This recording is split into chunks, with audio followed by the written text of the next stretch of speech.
Hello and welcome to La La Land on LA Talk Live. That's Dorothy Dillingham Blue. And that's Brett Chapin over there. How you doing today? Hey, thanks for joining us on La La Land. This is the only nationally broadcast show by Los Angeles artists about Los Angeles artists on episode 95. I'm doing well, thanks. Excellent. You've had an exciting week. I have. Yeah. Some good stuff going on. Yeah, you got some good news. Why don't you tell us about it? Yeah, well, and let's talk about Pantages. All right, yeah. Well, that's part of your good news. Yes. Pantages Theater. I went there on Tuesday. Mm-hmm. Fantastic show. Peter Pan with Kathy Rigby. So great.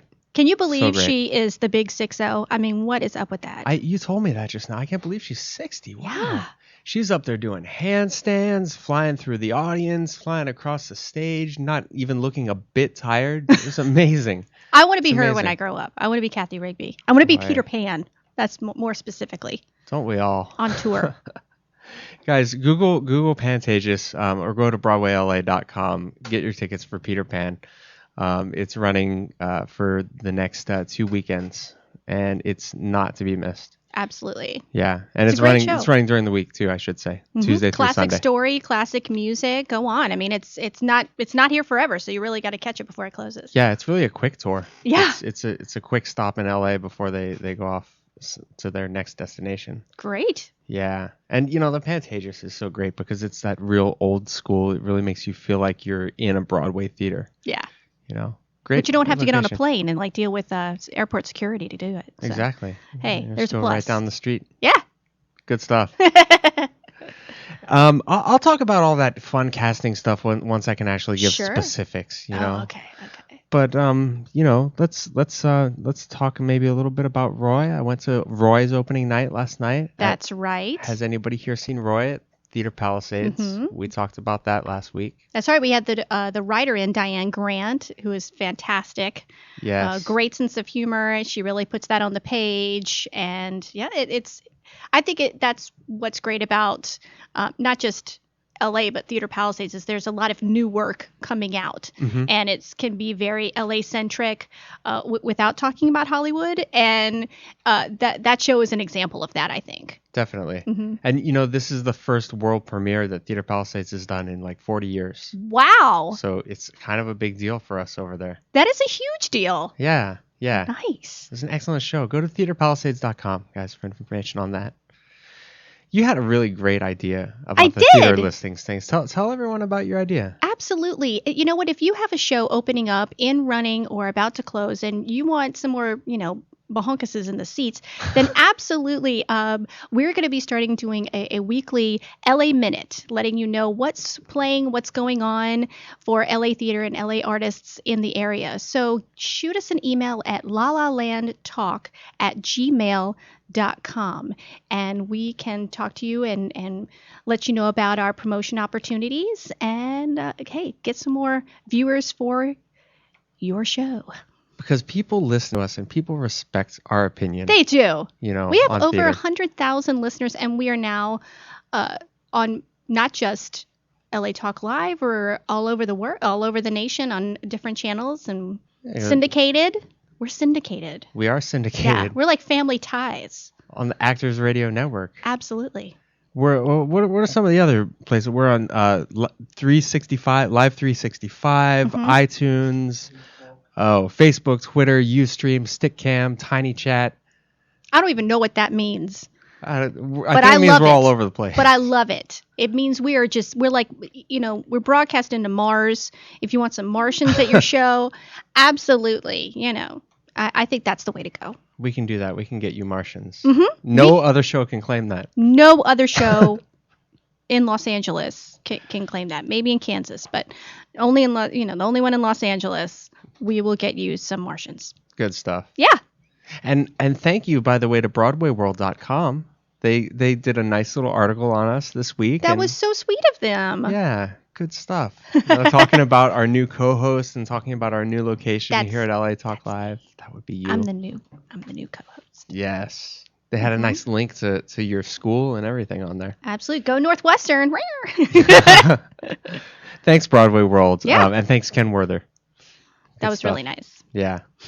We had kind of a fun show last week. We were talking to Ariel Jacobs and Lexi Lawson, Caitlin O'Brien. From the Girls Camaraderie Project. Yes. Great stuff they've got going on there. Very cool. And also with the Pink Lady of Hollywood. God, I love the Pink Lady. Wow. And she told that story of someone in their 40s coming to one of her seminars and being prepared to be bored and was absolutely blown over. Well, I mean, I'm not in my 40s, but I was kind of like, okay. I was like, Pink Lady of, what is this? She is a hoot. I want to have her over just every weekend. She is fantastic. I was dying when she said, I can't get pregnant. Oh. She is wonderful. Oh, menopause, the world's new birth control. What is that? That's like hilarious. That was so funny. The Pink Lady she's 80 years old. For those of you that missed the show, she's 80 years old and has more energy than most 20-year-olds that I know. Absolutely. She does seminars and good stuff.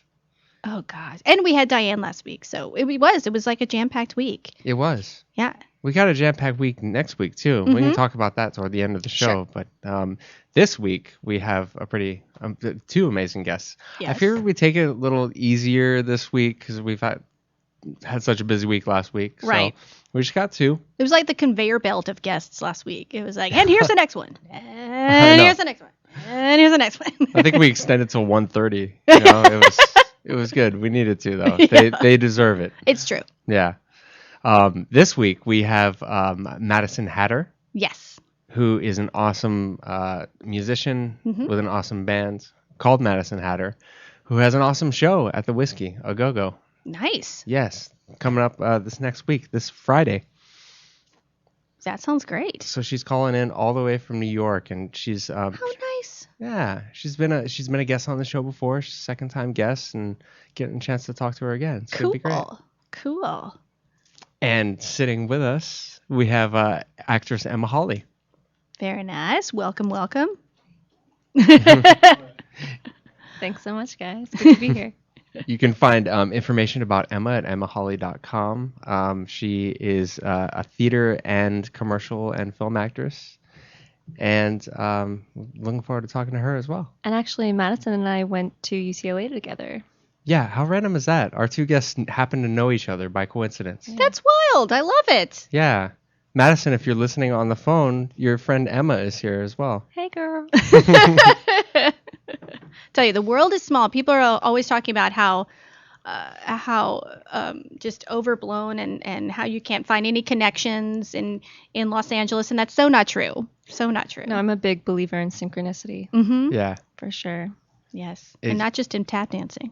So in all forms. All forms. It's all about the flow. It is. Yes, it is. I had a busy week too. Yeah, what's been going on with you? You know, I work with the kids. I with Theater Palisades Youth, and also with STAR, teaching musical theater and tap and after school programs. And so we started rehearsals this week for High School Musical Junior.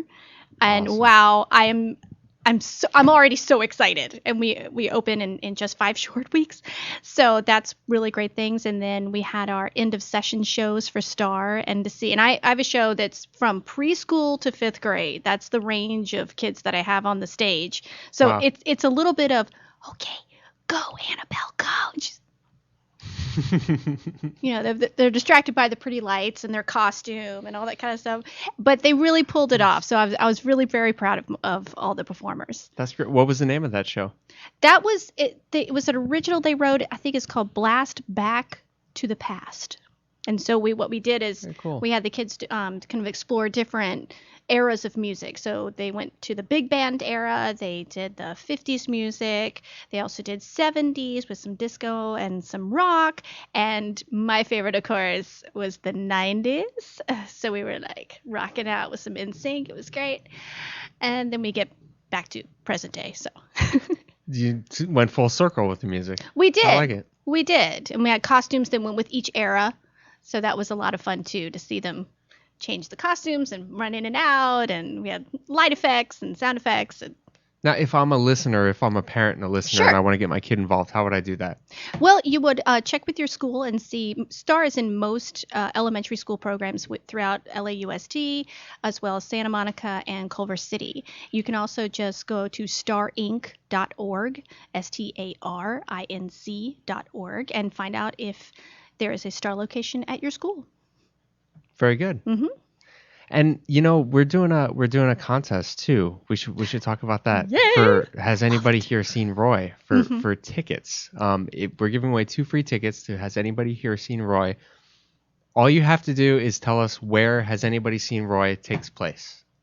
Ooh. Pretty easy. And the answer, hint hint, if you watch last week's episode, our interview with Diane Grant, the answer is right there in the episode. Yep.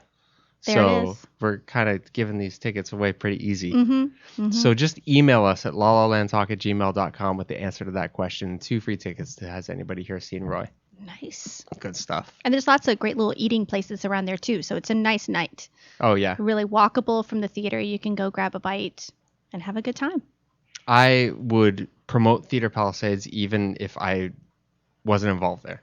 I know. You Right. know, it's a great theater. So easy. Yes. TheaterPalisades.com. Mm-hmm. And I don't know. We have anything else? I'm trying to think. I think that's about it, huh? I think that's about it. Yeah. Yeah. We'll take a quick break and come back with Madysin Hatter. Sounds great. Yay. For information on La La Land, you can go to facebook.com/LaLaLandTalk, twitter.com/LaLaLandTalk, or send us an email at lalalandtalk@gmail.com. And if you have any questions for Madysin Hatter, make sure you give us a call at 323-247-7443, 323-247-7443. We'll be back on La La Land with Brett and Dorothy on LA Talk Live.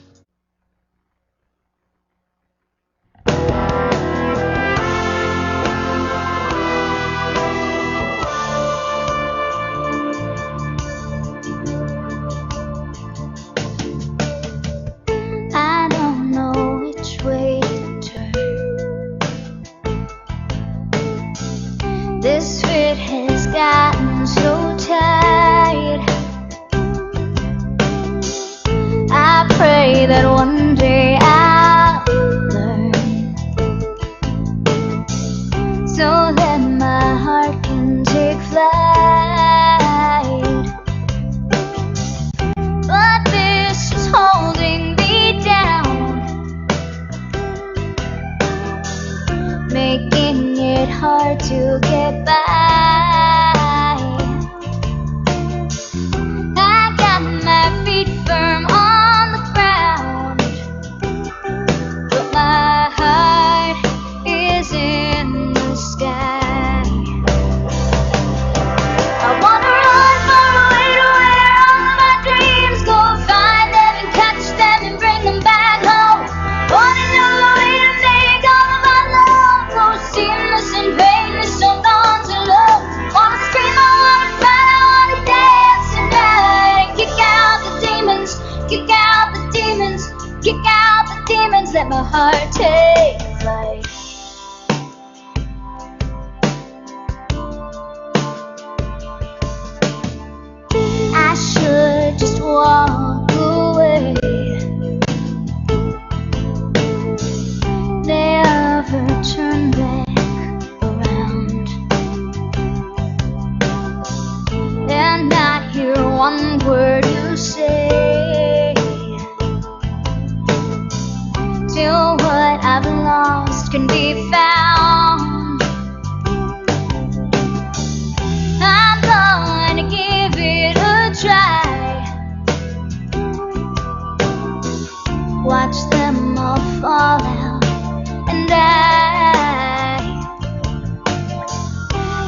Welcome back to La La Land on LA Talk Live. That's Dorothy Dillingham Blue. And that's Brett Chapin. And that was Madysin Hatter with Kick Out.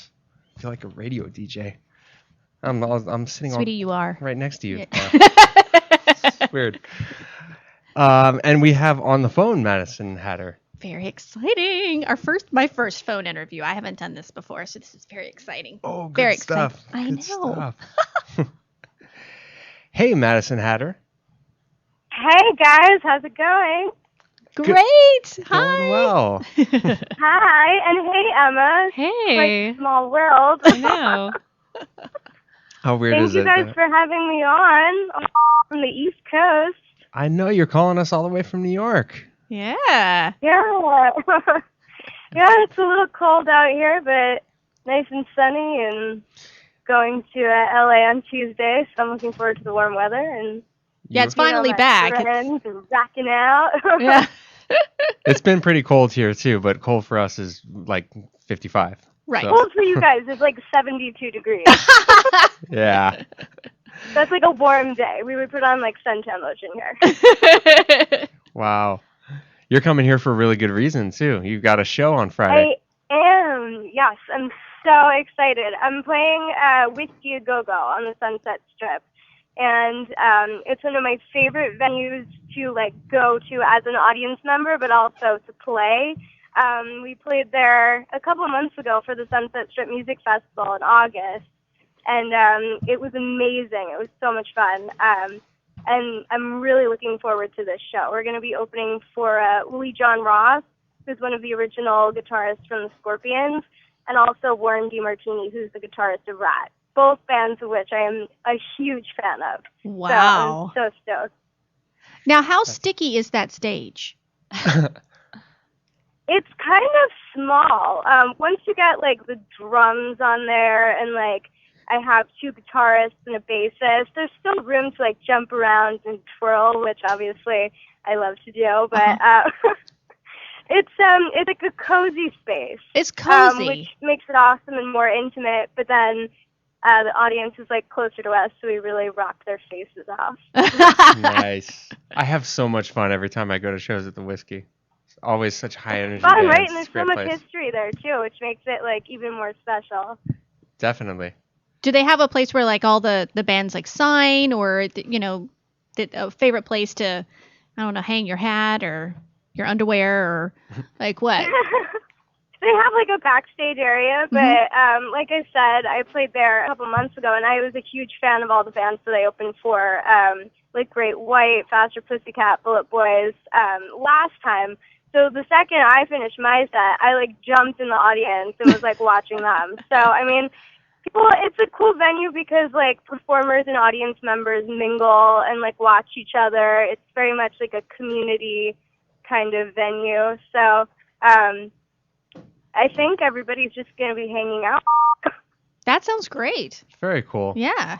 Is there a link on your website on MadysonHatter.com where people can get tickets, or what's the best way to get tickets? There is. On the main page of my website, there's a link for contact, and that screen will bring you up to my email address. And anybody that wants a ticket, I have a few tickets left for the show, and they're discounted. So you can just email that Gmail address and let me know where to send them, or I can leave them at the door. And especially if people are Scorpions fans and Rat fans, it's going to be a really sick night. Really cool. Ooh. Now, with a name like Yeah. Madysin Hatter, with a name like Madysin Hatter, it's almost like you're destined to like rock it on the Sunset Strip. So that's awesome. It's like it's tailor made for you. Thank you. Yeah, so I wasn't born with the name, so there was a little thought that went into it. That's okay. I'm a huge rock fan, so I wanted to kind of impress that in my name. That's And smart. I also love Alice in Wonderland.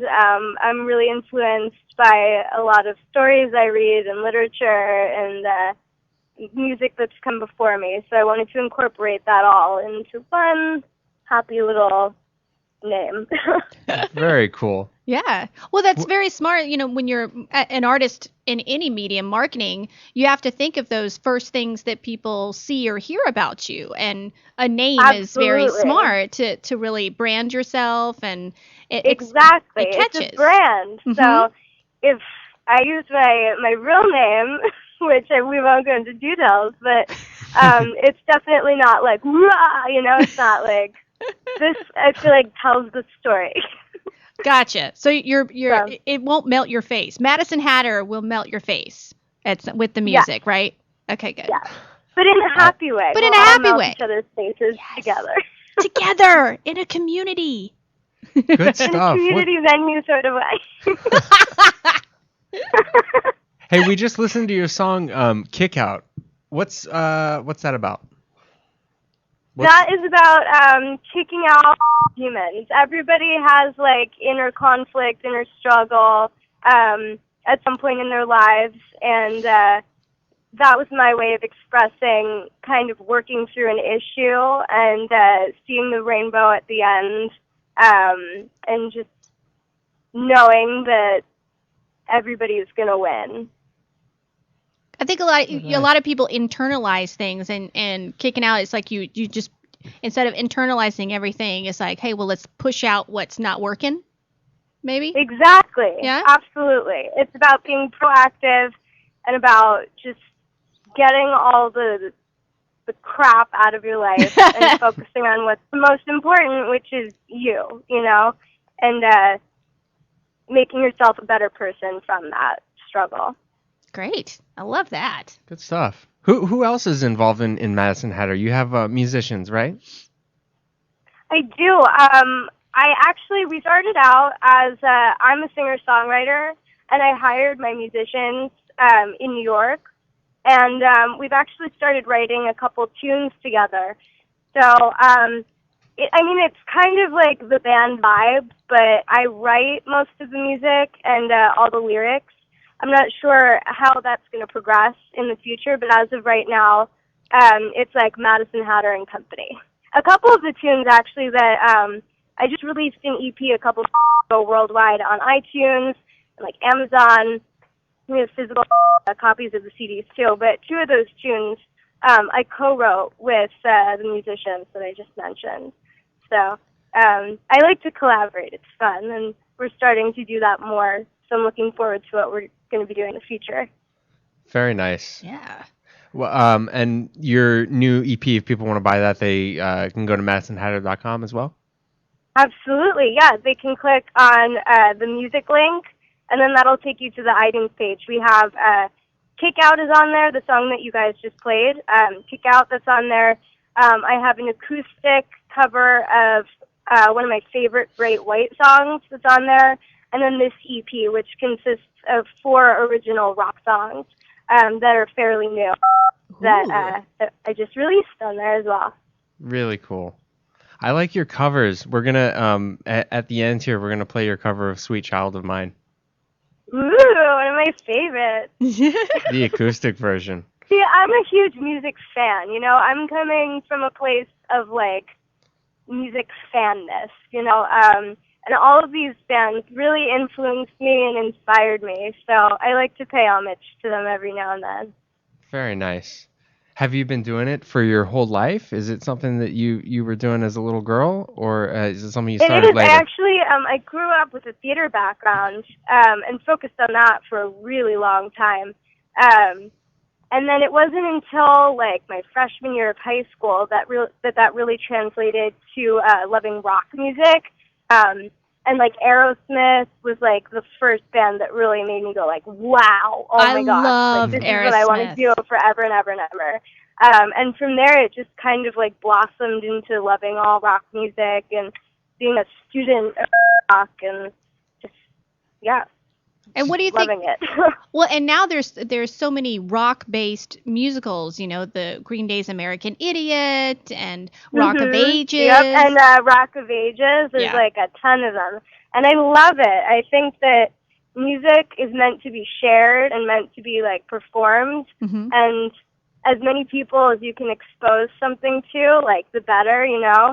So I love like this trend right now where like Broadway fans and rock fans kind of like merge and meet at like the same show. It's awesome. Who would have thunk? Really? I mean, 15 years ago, I don't think that would have been something that would have popped into the mind of any producer. Is like, let's take rock music and put it on Broadway. I don't think anybody would have thought of that. And I It's think true, but it works. yes, but also I think it's because there are more theater lovers that also love rock, and they're able to have that vision. So if someone is doesn't have the education or discipline of both worlds, perhaps they wouldn't think of putting the two together. Right. Mm-hmm. I completely agree. I think that's a good point. Do you think you use your theater background in your performance on stage? Absolutely, In your music? absolutely. Sometimes I'll write a song from like the perspective of like this character that I make up in my mind. Sometimes, like when I'm on stage, I love to perform. I love to like really like live the songs, even if it doesn't make like a note perfect or like I'm out of breath in one spot. I just like to really be a performer, and that's like first and foremost what Madysin Hatter is. Ooh, I like that. Good stuff. Now, you were at UCLA, correct? That's where you went to school? Yep. Yeah. Jelly Bruins. Woo! And did you work on your music when you were in college, or what was that? I was actually a musical theater major, Uh-huh. so I definitely worked on my music. A lot of my classes were kind of musical theater specific, but we did have, like acting classes, voice technique, different kind of, it was a whole spectrum of things. I even took like a lighting design class, and Hey, that design. totally I used this big machine once where it was like some sort of like saw, and I like let go by accident, and this big piece of wood like knocked the wind out of me. Oh. So, But hey, needless to say, like my singing and acting classes, I enjoyed a lot more. well, sure. But the tech classes, that gives you some respect for the roadies, right? Oh, absolutely. Yeah. That is a tough job. That's like awesome. I would not be able to do that. Hey, are you coming out here specifically for the show, or do you have other dates in other cities? It's just for this show, really. I love LA. I obviously used to live there for a few years. So, I mean, besides the show, we some old friends and hang out, but it's really just for this show. When I saw that Uli John Ross was playing Whiskey A Go Go, I kind of called them up and was like, hey, like, how can I play this show? Well, that's important. Yeah. You got to go for those gigs that you want, and that applies to, I think, a lot of things we do out here. Is that if you see the opportunity, hey, and you got the gig, right? You got it because you called. Yep. Yes. If you see something you want, you gotta go for it. March forward. Where do you see yourself with Madysin Hatter, say, in 5 years? If you could, go anywhere with it, what place would you want to be at? Oh, that's a good question. I'm so happy doing these shows and sharing my music with everybody, so definitely still want to be doing that. Right now I'm really working on trying to get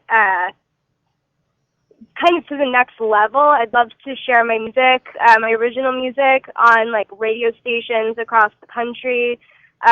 Would love to like get a tour together. Would love to have representation that would help me make it to that next level. As long as I'm playing my music though, and sharing it, and having fun, that's really what's most important to me. That's a good answer. I like it. Yeah. Well, we can't wait to see what the future holds for you. We love you over here at La La Land, and keep going. Oh, I love you guys too. Thank you for having me back. No problem. Check out Madyson's show this Friday. At the Whiskey A Go Go. Any information on Madysin or the show, go to MadysinHatter.com. She has an interesting spelling, so why don't you spell it out for us? That's right. MadysinHatter. Check out Madysin Hatter. And we're going to go out with a cover of Sweet Child of Mine done by Madysin Hatter. Good stuff. Yeah. and come back with actress Emma Hawley. If you have any questions for Emma, give us a call at 323-247-7443. We'll be back on La La Land with Brett and Dorothy on LA Talk Live. Everything was as fresh as the bright blue sky. Now and then when I see his face, it takes me away to that special place. And if I stare too long, I'll probably break down and cry. Whoa, sweet child of mine. Ooh, oh, sweet love of mine.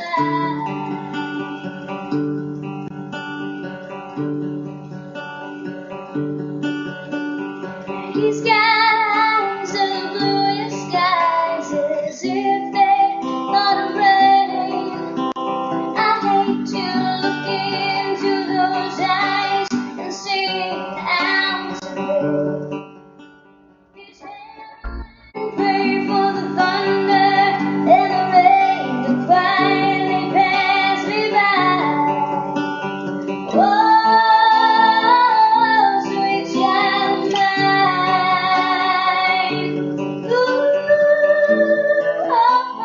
Welcome back to La La Land on LA Talk Live. That's Brett Chapin. And that's Dorothy Dillingham. We're doing it in reverse this time.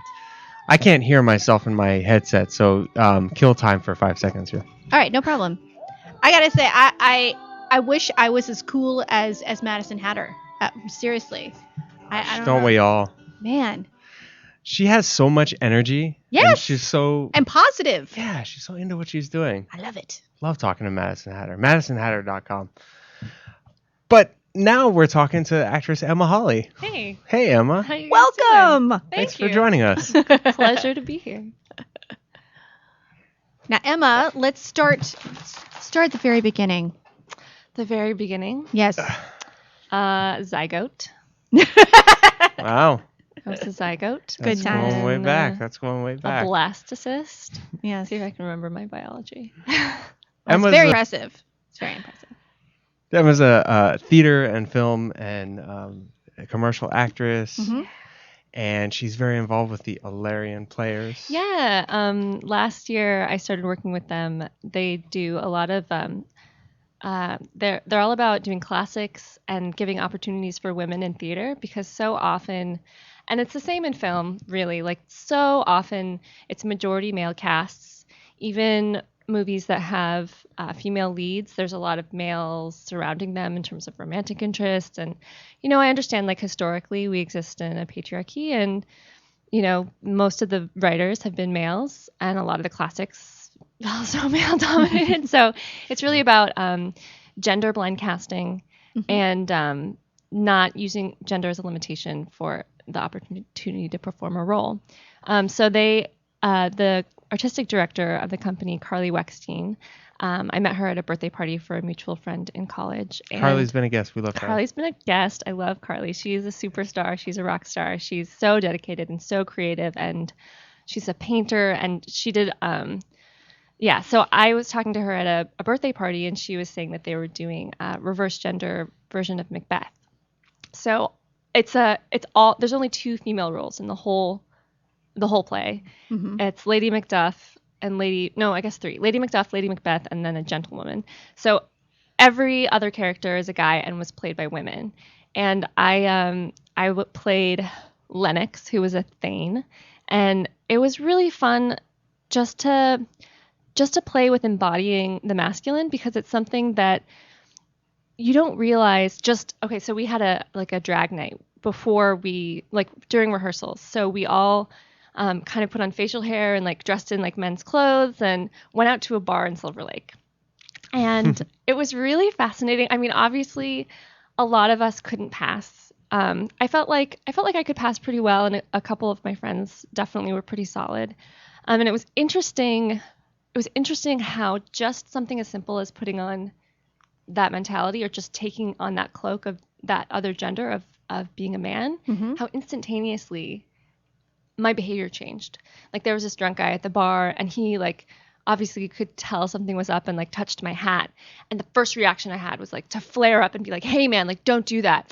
And as a woman, I would never do that.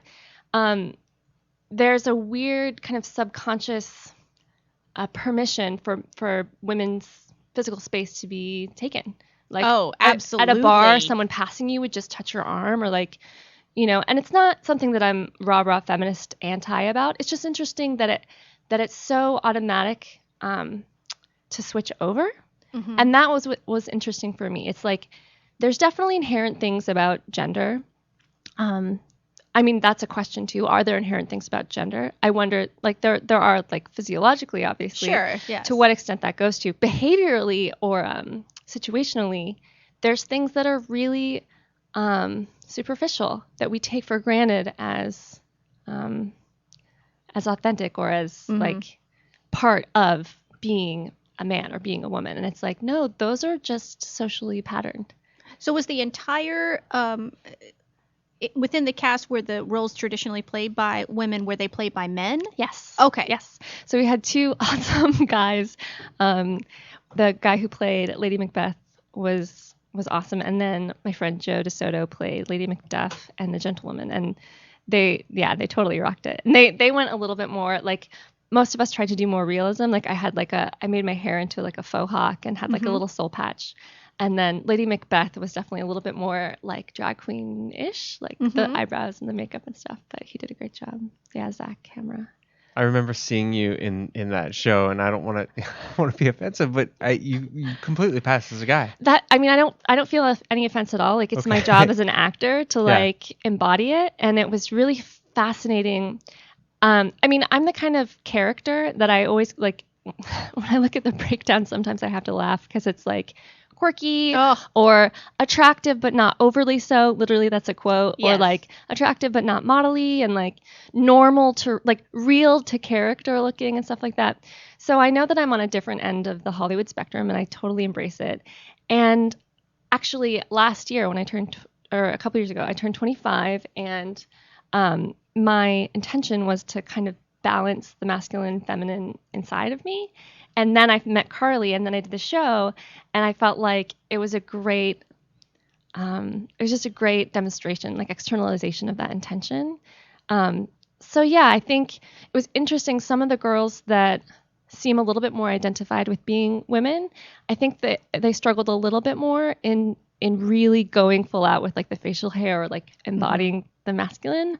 And for me, it was just a fun experiment to see how authentically I could take it on. Just little I've done things that. like your mannerisms, just putting your hands in your pockets, little Yeah. things really made Lennox you definitely like a had guy. like his jaw kind of stuck out. He was one of those like he was like a pretty boy, like definitely a soft heart, but like tried to like be part of the regiment for sure. Yeah. I've done I played a male role in Big River, and there actually is it's a cross-dressing role in there. One of the boys is traditionally played by a girl, but they didn't cast me as that one. They cast me as the bully, and I found the hardest thing was to master the walk. Yeah. The walk is really hard. Well, having men's pants on makes such a difference because the way that everything and then stuffing your pants, like it changed it, like it physically, and the shoes and like all that stuff. It's like, oh, like these are like so subtle. But like when women wear constrictive shoes, like I'm not a big heel person, but so many shoes are really narrow and I have wider feet, and it's just like you have more space to be in space. Yes. Like you have more permission to take space. Yeah. Yeah, it's really fascinating. Huh. Interesting. You don't think about that as a guy, that So the subconscious. clothing is tighter and the shoes are tighter. Yeah. Oh yeah. Yeah. Interesting. Tell us about Patty. Patty You worked on- was this original musical. It was written by Patrick Kennelly, written and directed by him, and the Jonathan Snipes did the music. It was so amazingly produced. We put it on at Highways, and I was so fortunate to be told about the auditions by Mary Jo Dupree, who I worked with at UCLA, and is kind of like my little theater angel. And how do I explain it? It was kind of a spinoff on Patty Hearst and Patty Duke, kind of like a pop star that's a pop creation, and then kind of a little bit of Britney Spears, So the main character Patty was actually split into 3 roles that played her ego, her superego, and her id. And it was very conceptual. It wasn't very narrative based, but it rocked. Like, it was one of the highest production values shows that I've been in, like, across the board. Everyone was super talented.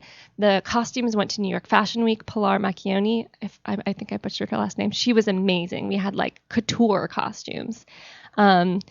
And the music was so well done. It was just like bug in your ear type music. Mm-hmm. And I played Gingham. She was kind of like Sarah Palin meets cult leader.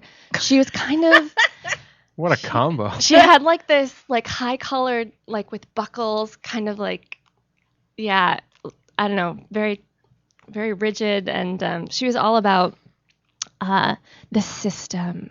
And welcome to the system, Patty. And like kind of laying it out like, this is how we roll. And you're going to change. Welcome. And then Patty kind of evolved into like a cult leader. And yeah, not narrative based, but really it was basically like watching a runway show meets a play meets a concert meets a multimedia sensational experience. So it wasn't a musical. It was like, you couldn't call it a musical, but. Is this something that was, I guess what I'm trying to ask is it something that you would go to Patty Duke for the rights for? No. I mean, it Okay.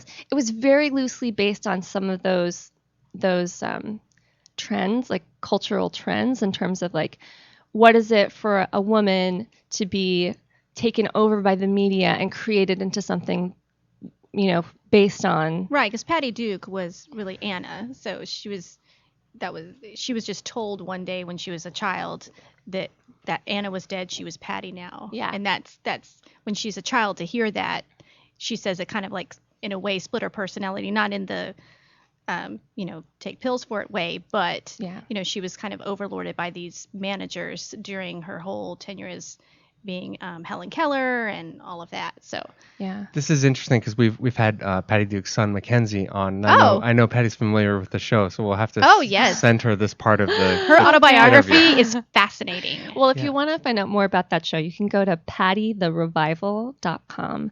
Adam Harms did a great job decking out the website, and it's kind of a glitchy, like intentionally glitchy website, but they're like, it's really awesome. We even have trading cards where you can see all the costumes. If you go to the Patty store Mm-hmm. and go to the little glass case, you can see all the trading cards with all of our costumes and our characters, and it was a trip. It was great. So Really it sounds cool. like something that, hopefully will come back. Well, that was the intention. I know that they've been pitching it to bigger spaces like Red Cat or what's the space in Culver City, Kirk Douglas or something like that. Mhm. So we'll see what transpires. We're keeping our fingers crossed. But Patrick always does really great, phenomenal, epic kind of stuff. It so. sounds like a Red Yeah. Cat or a Kirk Douglas type Yeah. show. Kirk Yeah. Douglas would be neat because it's a hard proscenium. You can also see it on YouTube. There's a lot of videos of some of the songs. Okay. Yeah. Very cool. Yeah.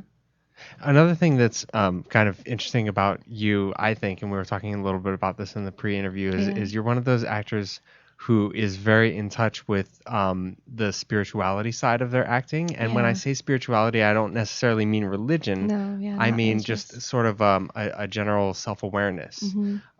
How do you think that that's helped you in your acting? It's basically been the primary thrust of my life from what I can remember. Like, I was a kid in Sunday school who was asking the $1 million questions. That's what they always said. That's a $1 million question. And it's been the primary thrust of what I'm about and what I'm curious about. And it's taken many incarnations. And at the end, all of the phases or curiosities or explorations have really been of service. And I feel like I've been able to really integrate the things that weren't as accurate or, it's, I feel like I couldn't be in this industry without that foundation. And I'm really grateful that that's come first. And now I feel like I have the cornerstone to build on top of it. If it's acting, awesome. If it's not, I trust that. I feel like this medium that we have, especially with film, like you can reach so many people, and I really feel feel like we have a responsibility. I know it's called the entertainment business, the entertainment industry. Mm-hmm. I kind of approach it more as like the inspiration industry. Ooh. Like it. I like that one. I'm in the business of inspiration, and there are some movies. There's plays, of course. Even commercials nowadays. Oh, absolutely. Even music videos nowadays. You can do some really powerful stuff. And I'm not talking about watering down and Pollyanna and like, everything's great. Let's stick our head in the sand. But there's a tendency, especially in good theater, which breaks my heart. Like so much good theater, it's like slit your wrists open and be emotive and the world is awful. And or even like, okay, like I saw Django, such an epic piece of cinema, like so epic. And what is productive? I really question what's productive. Like, what are we taking in? It's important to be aware of what's happened and to viscerally understand that this cannot happen again. And I think that that's a huge part of drama, is to be like, look at what we're doing. Why are we doing this? Let's stop. So what is something that we can integrate and move through and move past? And what's something that's just kind of rolling around in it and being like, oh, this is awful, and oh, we're awful. And I think it's important as a consumer to understand what it is that you're eating. Like, it's food. It's an intake. And it's not called guilty pleasure for nothing. Well, and I feel like we should be conscientious about what we're taking in. Mm-hmm. For some people that means being vegetarian or eating more green things or eating less McDonald's. But it's also about like, what are we putting into our other openings, our ears and our eyes? Because you are what you eat. You are what you take in. Yeah. For me, it means that I don't watch a lot of TV. I don't listen to a lot of music, not like, fanatically, but it's just, I've kind of turned down the volume a little bit because I've been doing more work inside. I think sometimes especially when you're an actor, you feel sort of pressure to see everything. Yeah. And I have really, I use becoming a mother as an excuse, like I don't have time. Yeah. But that's not really the whole story. It's more like, you know what? I have a choice where I can take this moment, these 2 hours, these 3 hours, these 30 minutes, Mm-hmm. and can I feed myself something enjoyable or something that I might learn about, or can I just like squat? I mean, it's just, I don't feel the need to see all of the nominated films anymore. I don't think that makes me less of an artist. I think it makes me more aware of a person. Yeah. And knowing who I am. Now, if somebody tells me like, oh, what you're hearing, I think you might like this part of it and what this part has to say, I'm open to, of course, giving it a whirl. But yeah. I'm just done. And it's interesting to see like how I've evolved. Like I remember in college, I watched the entire Sex and the City series and I was like all about it, right? And then I tried watching it a couple years ago and I was just it like, doesn't read the same, no. does it? And I really feel like the work that I've done in terms of relationships, in terms of my own integrity, it's like, wow, I don't relate to these problems. And that's not to, deny people's difficulties or like, I just feel that I was watching New Girl the other day, which I love. I love Zooey Deschanel. I love that cast. It's such a brilliant cast, really great writing. But what I was realizing is about so much TV, it's like everything is centered around deceit. All the drama is centered around deceit. And if we were just more honest with ourselves and more in integrity with what was true for us, I feel like there would be so many fewer problems. And I've done a lot of work to try to orient to more positivity, and again, not in a Pollyanna way, in like what's really true. Like, is it a shitty day because, excuse me, can I say that on the radio? You can. Is it a difficult day because it's raining outside, or am I using that as an excuse to not deal with something that's, like, is this other person really the cause of my problems, or is it reflecting something that I haven't confronted and dealt with inside? Mm-hmm. So sure. Yeah. And I hear you.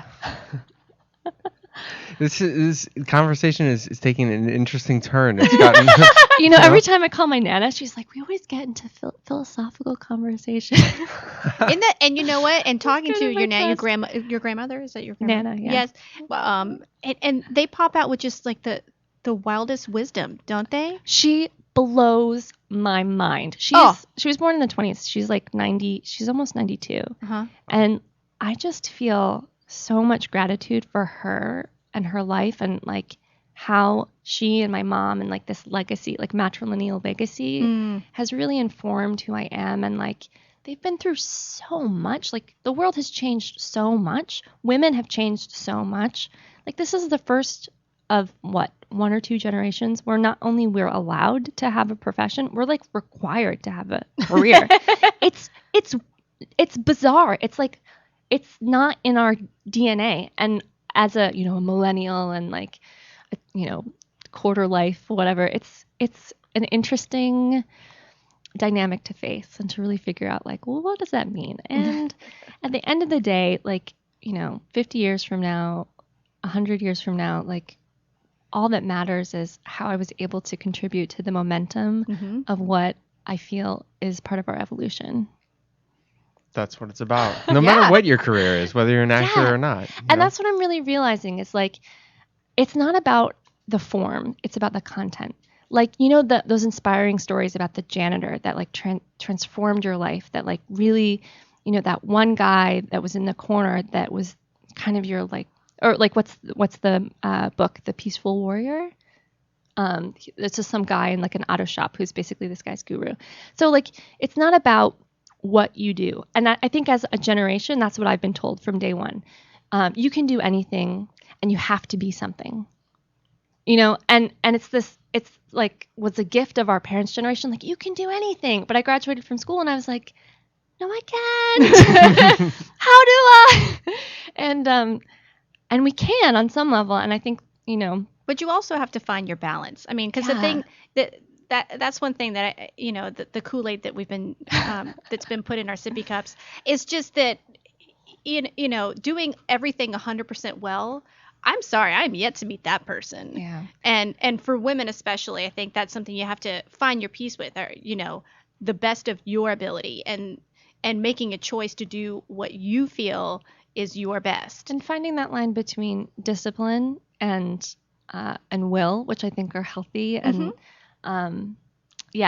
balance is the key. Yeah. Yeah.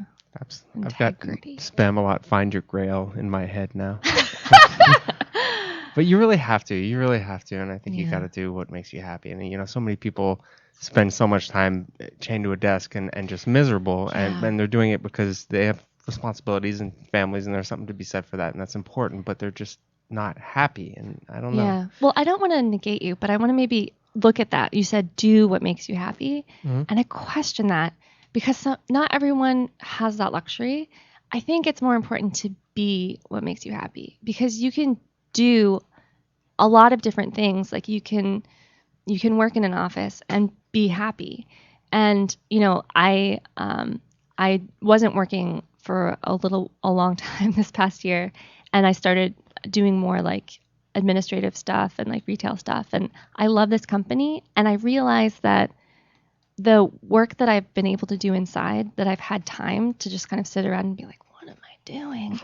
Like, it's been so humbling, because I can be of service filing papers just as much as I can be of service like selling chicken sandwiches in a Jack in the Box commercial, as much as I can be of service like in an Oscar-winning movie. Like, it's not about, I mean, I think it's important I feel called to reach a wide base. I think that's why we are called to these mediums, because we understand the potency of the demographics that we can reach. And at the end of the day, it's the people around you and the people that you're working with, and you're being of service to each other. You're supporting each other. And it starts with the individual and the individual interactions. That's a good point too. Yeah. Yeah. Now, how can we find out more about you again? You can go to my website, emmahawley.com, HAWLEY, or find me on Facebook or Twitter at Hey Emma Hawley is my handle. So Hey Emma Hawley. Hey Emma Hawley. Facebook and Twitter. Hey Emma Hawley. Yeah. Well, thank you so much for joining us, Emma pleasure, Hawley. guys. It's really good to be here. All right. Keep in touch and let us know what's going on with you in your career. Absolutely. I'll do that. Absolutely. All right. Excellent. That is the end of another good show. Fantastic.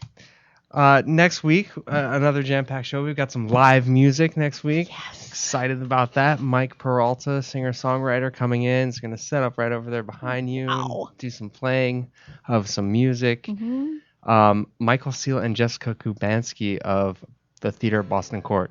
Nice. And don't forget, if you want us to promote your show, give us an email at lalalandtalk@gmail.com. We'll let you know about our opportunities. Yes, absolutely. We also have actor and director Richard Tatum coming in to talk to us. And we also have Jameson Haas of LA On Camera coming in to talk to us. It's a jam-packed show. We might have to extend till 1:30. I don't know. I'll talk to the guys here at LA Talk Live and see if that's possible, because we got so many good people and such little time. As Yes. always on the show. As always. Yeah. Good. Find us on Facebook, guys, at facebook.com/lalalandtalk, twitter.com/lalalandtalk. Send us an email anytime at lalalandtalk@gmail.com. Thank you so much to Chef Richard Petty for the gumbo before the show. Ooh. We have a How did I cooking miss the show. gumbo? Oh, I was running late. Hey, you're running late. Get here around 11 o'clock. You get free food. I'm always here at 10:30 just in case. Until next week, which will be episode 96, that's Dorothy Dillingham Blue. That's Brett Chapin. Yes, I'll say it correctly. It's Brett Chapin. And this is La La Land on LA Talk Live. We'll see you at top.